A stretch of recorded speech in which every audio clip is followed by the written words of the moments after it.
ఏంటి పెద్ద సినిమా ఫ్లాపా? ఇది నేను చెప్పే మాట కాదు. సో కాల్డ్ ఇన్ఫ్లుయెన్సర్లు, సో కాల్డ్ యూట్యూబ్ క్రిటిక్స్, క్రిటిక్సా క్రిటిక్ క్రిటిక్స్ క్రిటిక్స్లు క్రిటిక్లు సో కాల్డ్ మూవీ రివ్యూవర్స్ ఎందుకు ఇంత negativity? Just 10 minutes heroine portion ఉండేది, 10 మినిట్స్. ఈ 10 మినిట్స్ ఆధారంగా పూర్తి సినిమానే ఫ్లాప్ అని చెప్పేసి సోషల్ మీడియాలో తెగ ట్రెండ్ చేస్తున్నారు అనమాట. అసలు పెద్ద సినిమాలో ఇంత వల్గారిటీ ఉందా, అసలు రియాలిటీ ఏంది అనేది కూడా చూద్దాం మనం. స్టార్టింగ్ మీరు చెప్పినట్టు పెద్ద సినిమాలో హీరోయిన్ పాత్ర ఉండేదే 10 మినిట్స్. ఆ 10 మినిట్స్లో 5 మినిట్స్ హీరోయిన్ ఆబ్జెక్టివ్ చేస్తూ ఉంటారు అనమాట. సమ్ పార్ట్స్ ఆఫ్ ఉంటుంది, చూద్దాం, దాని గురించి కూడా వద్దాం.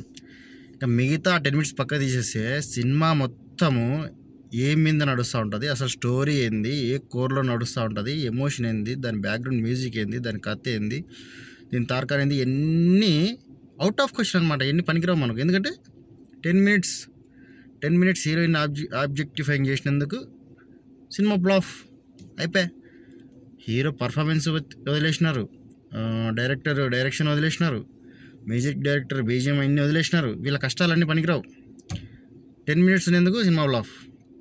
ఓకే, మీరు చెప్పినట్టుగానే 10 మినిట్స్ సినిమా ఫ్లాప్ అనుకుంటే, పుష్పలో కూడా శ్రీవల్లిని ఫస్ట్ పుష్ప 1లో శ్రీవల్లిని కూడా పుష్ప అట్లనే చేస్తాడు. దాన్ని మాట్లాడి దాన్ని చూసుకుందాం అంటాడు. ముద్దు పెట్టుకొని, డబ్బులు ఇచ్చి ముద్దు పెట్టించుకొని కూడా సిద్ధపడతాడు హీరో. మళ్ళీ అక్కడ లేని ఆ 10 మినిట్స్ పార్షియాలిటీ దీంతో ఎందుకు వస్తుంది? పెద్ద సినిమాలోనే ఎందుకు వస్తుంది? ఇలాంటి ఈ కొత్త ఏం కాదు ఇవన్నీ. మన తెలుగు ఇండస్ట్రీలో ఏదన్నా ఒక ఓల్డ్ బ్యాక్డ్రాప్లో సినిమా తీస్తున్నారంటే ఖచ్చితంగా వల్గారిటీ అనేది కంపల్సరీ ఉంటుంది. ఇది సినిమాలోనే కాదు, రియల్గా నేటివ్ ప్లేసెస్కి మీరు వెళ్తే, అంటే ఏదన్నా కొన్ని కొండల దగ్గర ఉండే ఊర్లు కానీ, ఏదో గిరిజనులు ఉండే సైడ్ మీరు కానీ వెళ్తే లిటరల్గా సినిమాల కంటే ఘోరంగా మాట్లాడుకుంటారు జనాలు. ఇదంతా కామన్, నార్మల్ వాళ్ళకి. మనకు వల్గారిటీ అనిపిస్తూ ఉంటుంది, కానీ అక్కడ ఉండే గిరిజనులకు కానీ, అక్కడ ఉండే మనుషులకు కానీ ఇదంతా నార్మల్. అవన్నీ వద్దులేయండి. మన యూట్యూబ్ కమ్యూనిటీలోనే, యూట్యూబ్లలోనే చాలామంది వల్గారిటీ వీడియోలు తీస్తారు. వల్గారిటీ కంటెంట్ ఎక్కువ తీస్తారు. మాట్లాడడంలోనే బూతులు వదిలేస్తాయి కొంతమందికి అయితే. అబ్బో వెనకమని అంటారు. ఇవన్నీ వాళ్ళు పెరిగిన వాతావరణం, వాళ్ళు పెరిగిన ఒక ప్రాంతం ఏదైతే ఉంటుందో దానికి సంబంధించిన యాస, ఆ పదాలు, ఊత పదాలు ఏవైతే ఉంటాయో అవి పట్టుకుంటారు అంతే. అంతేగాని దాంతో అదే పనికి ఇంటెన్షన్గా వల్గారిటీ పెట్టాలా, ఇంటెన్షన్గా హీరోయిన్ ఇట్లా చూపించాలా అనే పాయింట్ ఆఫ్ అయితే ఏమి ఉండదు డైరెక్టర్కి. డైరెక్టర్ రాసుకోవడంలోనే చెప్పింటాడు. హీరోయిన్కి కథ స్టోరీ మొత్తం చెప్పి హీరోయిన్ ఒప్పించారు. ఇంత పెద్ద సినిమాను కూడా హీరోయిన్ వదులుకుందంటే అది హీరోయిన్ తప్పైతుంది కాబట్టి హీరోయిన్ కూడా ఓకే చెప్పింది సినిమాకి. ఇది చెప్పర్లే, కెమెరా యాంగిల్ ఎక్కడ పెడతారు, ఏం చేస్తారు కెమెరా యాంగిల్తో, ఇవన్నీ చెప్పకపోవచ్చు స్టోరీ చెప్పేటప్పుడు. నార్మల్గా అయితే ఒక డైరెక్టర్ హీరోయిన్కి స్టోరీ చెప్పేటప్పుడు మొత్తం వివరిస్తాడు. అన్నీ వివరించే వాళ్ళు సినిమాలోకి వస్తారు, అన్నీ తెలుసుకునే వస్తారు.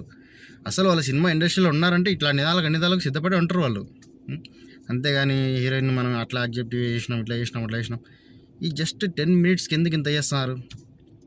కొంతమంది యూట్యూబర్లు అదే పని కట్టుకొని సినిమాను ఫ్లాప్ చేయాలని, సినిమా ఇది ఎత్తిపోయింది సినిమా అని చెప్పుకోవాలని కట్టుకున్నారు. దీనికి కారణం కూడా ఉందిలే, ఉండకపోలేదు. Negativity, spread of negativity. ఎందుకంటే గేమ్ చేంజరు పెద్ద సినిమా అని చెప్పేసి పెద్ద ఫ్లాప్ అయిందని అందరికీ తెలుసు. దాని తర్వాత వచ్చిన ఈ మన ఏదైతే పెద్ద ఉందో ఇది కూడా అట్లనే ఉంటుంది. ఫస్ట్ హైప్ ఎక్కిస్తాం, తర్వాత ఫ్లాప్ చేసేస్తామని చెప్పి ఒక చిన్న ఐడియాలజీలో ఉన్నారనమాట. సో రియాలిటీ ఏంటంటే, సినిమాను ఎంత క్రిటిక్లు ఎంత నెగిటివిటీ చేసినా, సోకాల్డ్ యూట్యూబర్లు, రివ్యూవర్స్ వీళ్ళంతా ఎంత నెగిటివిటీ చేసినా కూడా అల్టిమేట్గా సినిమా నచ్చాల్సింది కామన్ ఆడియన్స్. సినిమాను ఇష్టపడితే దాని కలెక్షన్లు ఎవ్వరు ఆపే ప్రసక్తే లేదు. మీరు ఎంతో ట్రై చేసినా కూడా దాని అసాధ్యం, అది మీరు ఆపేదంత లేదు. అర్థమైందా? సో మీ పని మీరు చూసుకోండి. మీరు నెగిటివ్ రివ్యూలు ఇచ్చారంటే ఈ సినిమా యూనిట్ మీ మీద కేసులు వేస్తుందంటే దానికి అర్థమైంది, మీ వల్ల ఒక 10 మంది చెడిపోతున్నారు, మీరు చూసింది కాక 10 మంది చెడదింటున్నారు మీరు అని చెప్పేసి వాళ్ళు మీ మీద కేసులు వేస్తున్నారు. అంతేగాని మీరేదో పెద్ద పొడి చేస్తారు, మీరేదో పీకేస్తారని అంత సీన్ లేదు మీకు. సోకాల్డ్ యూట్యూబర్లకు చెప్తున్నా, మీకు అంత సీను లేదు.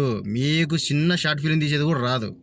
జస్ట్ మీరు అట్లా హైప్ హైప్ హైప్ మాటలు, హైప్ కథలు ఇది తప్పితే మీకు ఒక చిన్న స్టోరీ ప్రిపేర్ చేసుకొని దాన్ని షార్ట్ ఫిల్మ్గా తీసేది కూడా మీకు రాదు. ఏమనంటే అట్లుంది కెమెరా యాంగిల్ ఇట్లా పెట్టాల్సింది, ఈ విఎఫ్ఎక్స్ ఇట్లుంది, లేదంటే ఇక్కడ బాడీ సెట్ చేసినారు, విఎఫ్ఎక్స్ చేసినారు, దాన్ని అట్లా ఈ మాట్లాడానికి మాత్రమే బాగుంటాయి. అర్థమైందా? మాట్లాడానికి మాత్రమే బాగుంటాయి. రియాలిటీలో దాన్ని ఇంప్లిమెంట్ చేయాలంటే ఎంత కష్టమో చేస్తే తెలుస్తుంది. ఒక డైరెక్టర్ను, ఒక సినిమాని నమ్ముకొని ఎన్నో ఫ్యామిలీస్ బతుకుతాయి. నిర్మాత డబ్బులు పోస్తాడు దానిపైన, సినిమా పైన. అట్లాంటిది జస్ట్ నువ్వు 150 రూపాయలు పెట్టి నువ్వు చూసి సినిమా నాకు నచ్చలేదు మీరు ఎవరు పోకండి అంటే అది ఎట్లుంటుంది? సినిమా నిర్మాత ఏం కావాలి, దాని మీద బతికిన జనాలు ఏం కావాలి? ఒక సినిమా ఇండస్ట్రీలో దగ్గర కొన్ని వేల కుటుంబాలు బతుకుతూ ఉంటాయి ఒక సినిమా పైన ఆధారపడి. అవన్నీ పోయినట్టే. అర్థమైంది? జస్ట్ ఒక సినిమా ఫ్లాప్ అయితే రేపు పొద్దున ఇంకో నిర్మాత వచ్చి అంతంత హై బడ్జెట్ సినిమాలు తీయాలంటే అసలు వెనకాడిపోతారు, భయపడేస్తారు. ఎక్కడ సినిమా ఫ్లాప్ అయితే ఏమైపోతుంది అని చెప్పేసి. సరే, సినిమా బాగలేని సినిమాలకు మీరు బాగలేదని రివ్యూ ఇచ్చినా కూడా వాళ్ళు గమ్మున విన్నారు. సపోజ్ ఆఫ్ మన ప్రభాస్ గారిది రాధేశ్యామ్ కానీ, ఆదిపురుష్ కానీ, సలార్ అంటే కాదులే, ఇట్లాంటి కొన్ని సినిమాలు బాగలేనట్టు అల్టిమేట్గా బాగాలేవనే చెప్పినారు జనాలు. రివ్యూవర్స్ చెప్పేది జనాలే చెప్తారు, కలెక్షన్లే చెప్తాయి బాగుండేది లేనిది అనేది.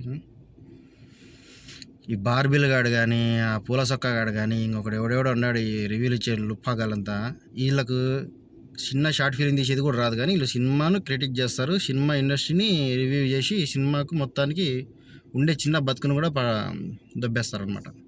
సో దయచేసి ఏం చెప్తా అంటే 10 మినిట్స్ ఉండే నెగిటివిటీని చూస్తున్నారు కానీ మిగతా 3 గంటలు ఉండే సినిమాను కూడా చూడండి. ఆ 10 మినిట్స్ పక్కన పెట్టేస్తే మిగతా 3 గంటల సినిమా అల్టిమేట్గా బ్రహ్మాండంగా ఉంది. అందరు చూసే సినిమానే, ప్రతి ఒక్కరు చూడవచ్చు.